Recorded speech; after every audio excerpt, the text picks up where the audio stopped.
I've been working so hard for so long. I just want to know what true joy feels like.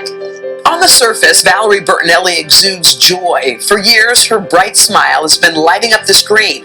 Her TV career, a laugh track for an entire generation, from America's Sweetheart in One Day at a Time, I'm the only kid I know who goes to confession and has to make up sins. to a host on the Food Network. Isn't that pretty? Look! But her relationship with food has been a complicated one.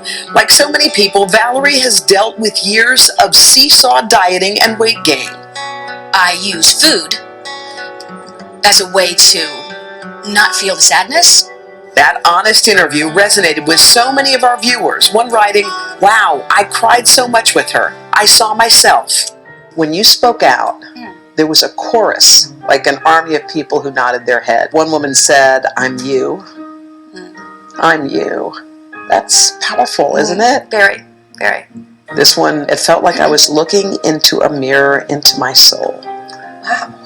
That's validating, and I hope that I do all of them justice. When you first came onto the Today Show to do this, what did you think it was going to be? Well, when I first started talking, let's start 2020, I want to lose 10 pounds. Yeah. And then I started to think about it. I said, I've lost the same 10 pounds for 50 years. It can't be about the 10 pounds anymore.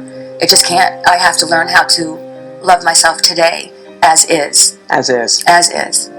Sometimes I feel like I'm screaming into a void and I'm not heard. So when things do happen that hurt my heart and my soul, I'm not allowed to complain. And I think I was taught that from a very young age. Make people like you. You have to be liked. What you're saying about wanting to be liked, I know, again, people watching this are nodding too. And you think that you're showing weakness by If you're vulnerable. If you're vulnerable, but no, not at all. Right. You're crying. I'm crying because you're...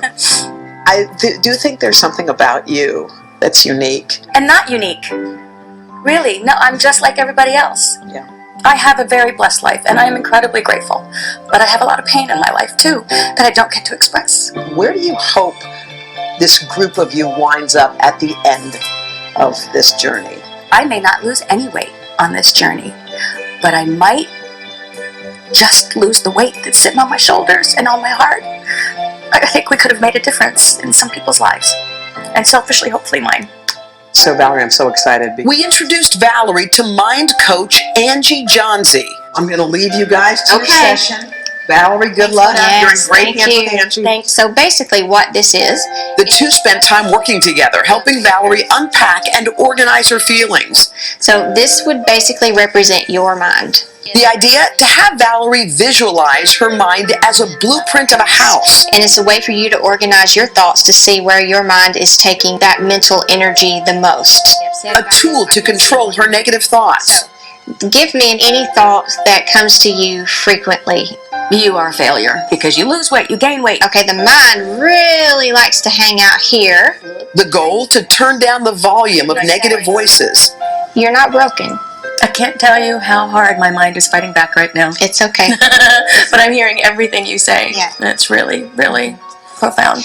Valerie started admitting a small part of the weight was already being lifted. Yeah, I'm feeling the relief a little bit right now, actually. Yeah. Like my shoulders aren't, they're in my ears right Yes. now. I can So- feel a difference physically. Breath of fresh air coming in to your mental house, and you're like, wait a minute, I don't have to live here.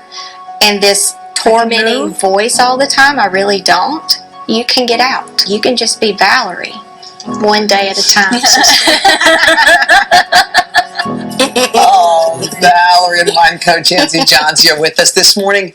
Something worked in that session, didn't it? Really did. Tell us. Immediately. The visualization for me, and of course I went back to my hotel room and looked up Angie's website, listened to her SoundCloud, and it's really helpful. I barely slept last night because I was so anxious, that vulnerability, like hangover, and I listened to that, to everything you told me, listened to your SoundClouds, and I was able to talk my anxiety into a room. I said, I don't care what room you get into right now, but you need to leave me alone. But I'm going to let the air in. I think breaking it down into these rooms is interesting. Like you have like a God room where you put things you can't control, a trash bin where you're kind of clearing your mind out into something clarity. workable. Yeah. So tell us why that works, Angie. when something is super overwhelming, it's just like if you walked into a house that's just a mess. Yeah. Like everything is everywhere. You don't know what to do with anything. You don't have any clarity. It's all confusing. It's all overwhelming. You're just standing there like, just forget it. Like, I don't even know where to even start. Well, Carson, if you were going to give her some thoughts, like things that are on your mind, and put them in rooms, will you? My mind is a wreck. I'm the last person you want to ask. But I do find that, tools are there. I have general anxiety disorders I've talked a lot about.